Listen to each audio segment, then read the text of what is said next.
Situs Makam Datuk Kelumpang. Selamat datang di channel media Sejarah Langkat. Dengan perasaan syahdu di dalam jiwa, kami berangkat membawa niat yang cukup kuat untuk mengunjungi sebuah makam yang jarang terdengar di sebagian masyarakat di negeri Tanah Melayu ini. Biarlah kami melapangkan dada untuk mengangkat citra hak hikayat sejarah Melayu dari zaman dahulu.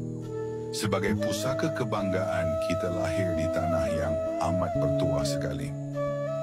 Yang kamu lihat sekarang ini ialah tempat yang dahulunya ramai sekali, bak sekampung, dua kampung di pinggiran Sungai Cintaraja.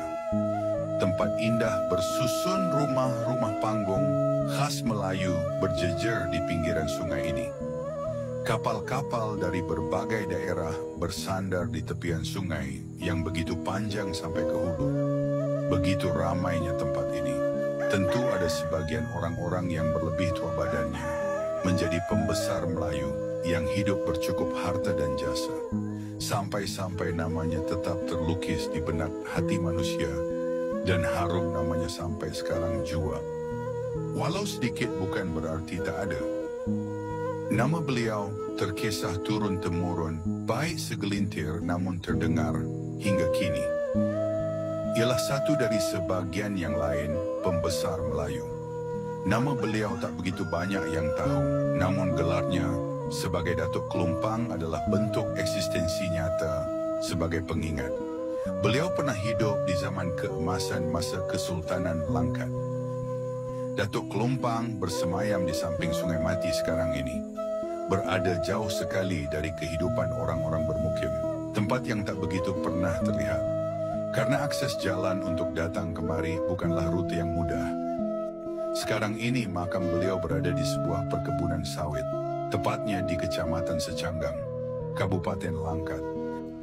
Tak banyak data yang didapat dengan mudah.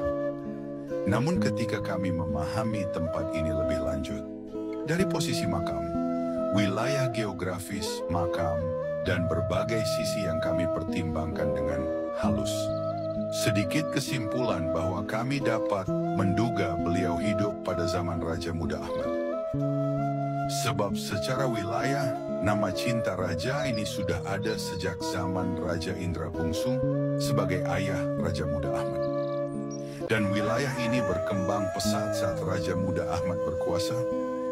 Dahulunya ini bukanlah Sungai Mati, tapi sungai-sungai yang digunakan pelayaran dari Kuala Besar menuju Kota Dalam, Jentera Malai.